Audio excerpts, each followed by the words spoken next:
새벽에 하나님께서 저와 여러분에게 주시는 말씀 예레미야 31장 7절에서 14절까지의 말씀입니다. 예레미야 31장 7절에서 14절까지의 말씀 제가 세 번역으로 받들어 봉독하겠습니다. 이것은 하나님의 말씀입니다. 참으로 나 주가 말한다. 너희는 기쁨으로 야곱에게 환호하고 세계 만민의 머리가 된 이스라엘에게 환성을 울려라. 주님의 백성을 구원해 주십시오. 이스라엘의 남은 자를 구원해 주십시오. 이렇게 선포하고 찬양하여라. 내가 그들을 북녘 땅에서 데리고 오겠으며 땅의 맨 끝에서 모아오겠다. 그들 가운데는 눈먼 사람과 다리를 저는 사람도 있고 임신한 여인과 해산한 여인도 있을 것이다. 그들이 큰 무리를 이루어 이곳으로 돌아올 것이다. 그들이 눈물을 흘리면서 돌아올 것이며 그들이 간구할 때에 내가 그들을 인도하겠다. 그들이 넘어지지 않게 평탄한 길로 인도하여 물이 많은 시냇가로 가게 하겠다. 나는 이스라엘의 아버지이고 에브라임은 나의 맏아들이기 때문이다. 뭇 민족들아, 너희는 나 주의 말을 듣고 먼 해안 지역 사람들에게 이 말을 전하여라. 이스라엘을 흩으신 분께서 그들을 다시 모으시고 목자가 자기 양떼를 지키듯이 그들을 지켜주신다. 그렇다. 나 주가 야곱을 속량하여 주고 야곱보다 더 강한 자의 손에서 그를 구원해냈다. 그들은 돌아와서 시온산 꼭대기에서 찬송을 부르고 주의 좋은 선물 곧 곡식과 새 포도주와 기름과 양새끼와 송아지들을 받고 기뻐할 것이며 그들의 마음은 물된 동산과 같아서 다시는 기력을 잃지 않을 것이다. 그때에는 처녀가 춤을 추며 기뻐하고 젊은이와 노인들이 함께 즐거워할 것이다. 내가 그들의 슬픔을 기쁨으로 바꾸어 놓고 그들을 위로하여 주겠다. 그들이 근심에서 벗어나서 기뻐할 것이다. 그때에는 내가 기름진 것으로 제사장들의 마음을 흡족하게 할 것이며 내 좋은 선물로 내 백성을 만족하게 하겠다. 나 주의 말이다. 아멘. 오늘 예레미야 31장 7절에서 14절 말씀을 가지고 슬픔을 기쁨으로 라는 제목으로 하나님 말씀 나누도록 하겠습니다. 오늘 본문 예레미야 31장은 슬픔 속에 있는 이스라엘 백성들에게 들려주는 이야기입니다. 예레미야의 별명 눈물의 선지자입니다. 그는 자신의 나라 유다의 가장 어두운 시절에 하나님의 말씀을 전하는 어려운 과제를 받았습니다.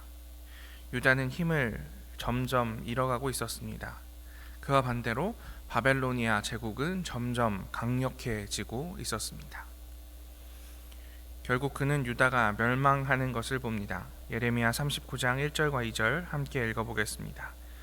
유다의 시드기야 왕의 제9년 열째 달에 바벨론의 느부갓네살 왕과 그의 모든 군대가 와서 예루살렘을 에워싸고 치더니 시드기야의 제11년 넷째 달 아홉째 달에 성이 함락되니라. 예루살렘이 함락되매. 그는 예루살렘이 무너지는 것, 점령당하는 것을 보게 됩니다. 사랑하는 이들이 포로로 잡혀가는 것을 봅니다. 사람들이 가족을 잃는 것을 봅니다. 심지어 예레미야는 스스로가 포로가 되어 끌려갔다라고 알려져 있습니다. 그는 슬픔이 가득한 그 슬픔의 한가운데서 오늘의 말씀을 기록하고 있습니다. 이제 오늘의 말씀을 살펴볼 텐데요. 서론을 이렇게 시작한 우리의 예상은 아마도 예레미야의 선언은 우울하고 어둡지 않을까라고 생각할지 모르겠습니다. 우리 7절을 함께 읽어보겠습니다. 참으로 나 주가 말한다. 너희는 기쁨으로 야곱에게 환호하고 세계 만민의 머리가 된 이스라엘에게 환성을 울려라. 주님의 백성을 구원해 주십시오. 이스라엘의 남은 자를 구원해 주십시오. 이렇게 선포하고 찬양하여라. 아멘. 이러한 상황, 가장 어렵고 나라가 망하고 자신의 삶 또한 어려움으로 빠지는 상황 가운데서 그는 하나님의 말씀을 듣습니다. 하나님께서는 우리의 예상과는 달리 기뻐하고 환호하고 환성을 지르라고 말하고 계십니다. 선포하고 찬양하고 노래하라고 말합니다. 예레미야는 슬픔이 가득한 슬픔의 한가운데서 어떻게 희망의 노래를 부를 수 있는 것일까요? 예레미야는 자신과 이스라엘 백성들이 겪고 있는 그리고 앞으로 겪게 될 고통을 무시하지 않습니다. 예레미야는 자신과 자신의 백성들이 쇠약해져 있고 애통한 마음을 가지고 있다는 사실을 이해합니다. 그들은 트라우마를 가지고 있습니다.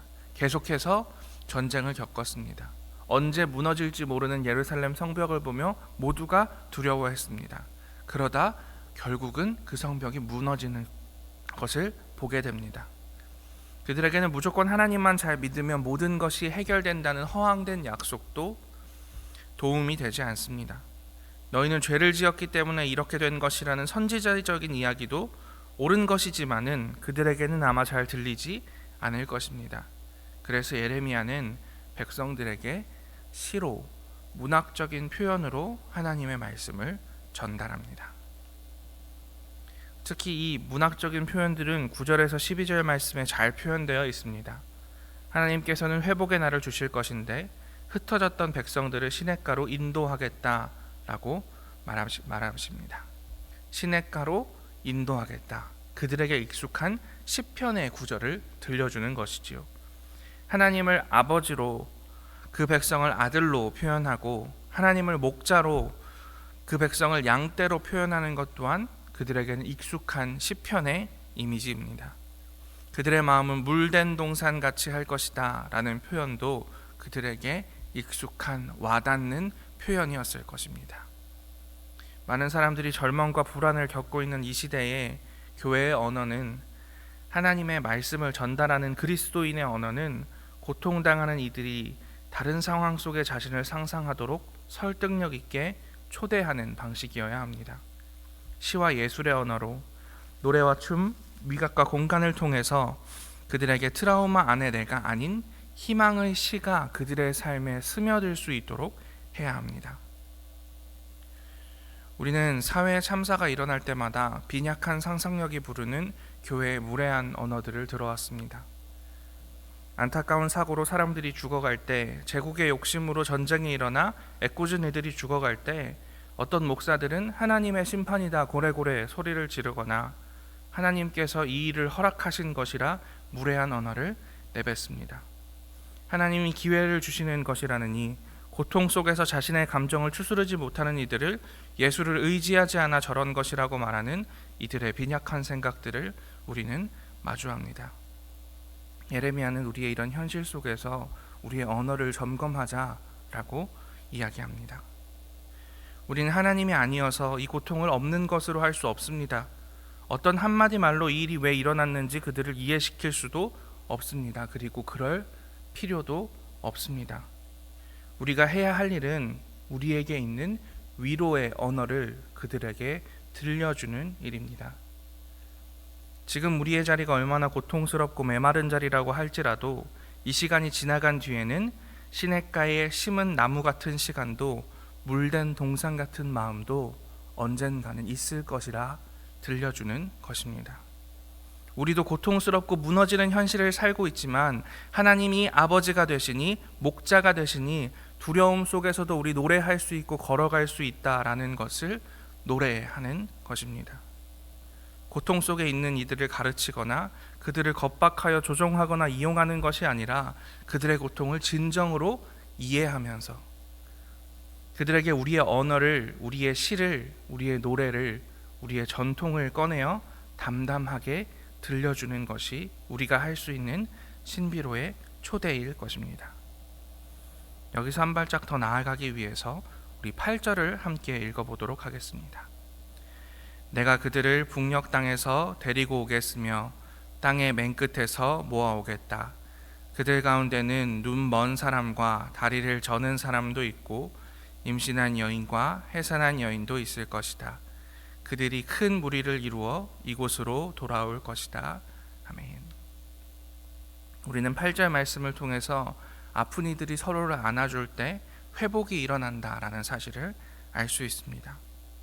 하나님을 통해 상상할 수 있는 이스라엘의 회복의 날에는 존중받지 못하던 이들이 함께 할 것이다 라고 선포되어집니다. 장애인들과 여성들, 특별히 임산부들, 그리고 13절에 노인들에 이르기까지 어려움을 당하고 있던 이들이 그날이 오면 서로를 안아줄 것이다 라고 말합니다. 예레미야의 이 선언은 그 당시에 듣는 이들에게는 너무나 낯선 것이었습니다. 이스라엘의 전통적인 구원과는 무엇입니까? 메시아가 올 것이라는 것입니다. 강력한 남성 메시아가 나타나서 바벨로니아도 아시리아도 이집트도 다 물리치고 세계에서 가장 우뚝 선 이스라엘을 만들 것이다. 그것이 그들이 기대하는 하나님의 날, 구원의 날의 이미지였습니다. 그런데 예레미야는 말합니다. 그게 아니라고 말입니다. 장애인, 노인, 여성, 임산부 어떤 사람들입니까? 전쟁의 상황에서 가장 어려움을 겪는 사람들. 쓸만한 이들을 다 포로로 끌고 간 뒤에 폐허에 남아서 자신의 삶이 어디로 흘러갈지 모르는 막막한 이들. 자신도 잃어버린 경험이 있는 이들이 서로를 안아주는 것, 그들이 돌아와 기뻐 뛰어 하나님의 회복을 선포하는 날이 진정한 회복의 날이라고 예레미야는 말하고 있습니다. 잃어버린 경험이 있는 이들은 누구보다도 잃어버린 이들의 마음을 잘 이해합니다. 이번 항공기 사고에도 유족들의 옆에는 상풍백화점 붕괴 참사, 시랜드 청소년 수련원 화재 참사, 대구 지하철 화재 참사, 가습기 살균기 참사, 세월호 참사, 스텔라 데이지오 침몰 참사, 이태원 참사 등 수많은 참사를 겪어낸 유가족들이 함께 연대했습니다. 그들을 위해 함께 울어주고 봉사활동을 하고 대신 따지고 분노해 주었습니다. 아픈 이들이 서로를 안아줄 때 그곳에 진정한 회복이 있습니다.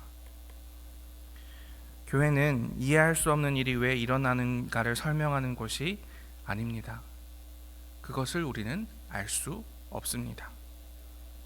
선하신 하나님이 이 세상을 굽어보시는데 그 신비의 세상과 우리의 세상을 이어주는 예수께서 계시는데, 성령께서 우리 각자의 마음에 들어와 우리의 양심을 울리시는데 왜 여전히 이 세상에는 이해할 수 없는 일들이 벌어지는가?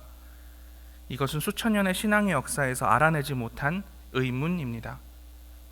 그러나 오늘 우리가 예레미야의 말씀을 통해 알 수 있는 것은 그럼에도 불구하고 어떻게 소망을 가질 수 있는지, 그럼에도 불구하고 어떻게 우리는 예배할 수 있는지, 그럼에도 불구하고 우리는 찬양하고 기도하며 하나님이 신실하시다 고백할 수 있는지, 그것이 교회가 보여줘야 하는 태도이고 그것이 교회가 들려줘야 하는 이야기라는 것입니다. 우리는 우리에게 주신 애통함의 마음으로 시로, 예술로, 전통으로 그들에게 말을 겁시다. 우리의 흔들리지만 굳건한 삶의 태도로 그들을 위로합시다. 무엇보다 우리의 아픔을 가지고 서로를 안아줍시다.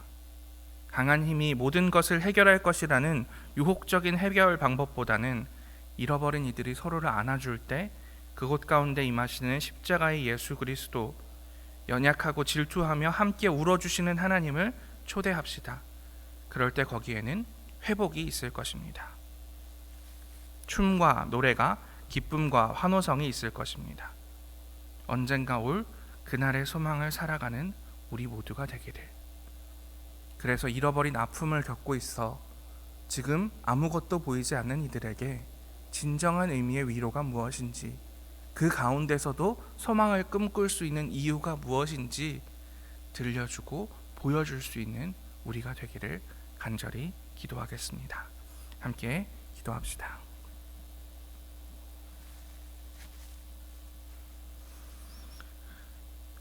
내가 슬픔을 기쁨으로 바꾸겠다 말씀하시는 하나님 아버지, 우리는 슬픔이 왜 일어나는지 영원히 알지 못할 것이고, 왜 슬픔이 일어나는지 하나님께 따져 물어도 하나님께서는 끝끝내 침묵하시겠지만은, 그럼에도 불구하고 그 슬픔을 기쁨으로 바꾸시겠다는 하나님을 의지하며 오늘도 살아가고 서로를 위로하고자 마음 먹습니다. 성령님 우리 가운데 함께 하시고 임재하여 주시옵소서. 항공기 사고로 가족을 잃은 이들을 기억합니다. 피해에서 회복하고 있는 피해자들을 기억합니다.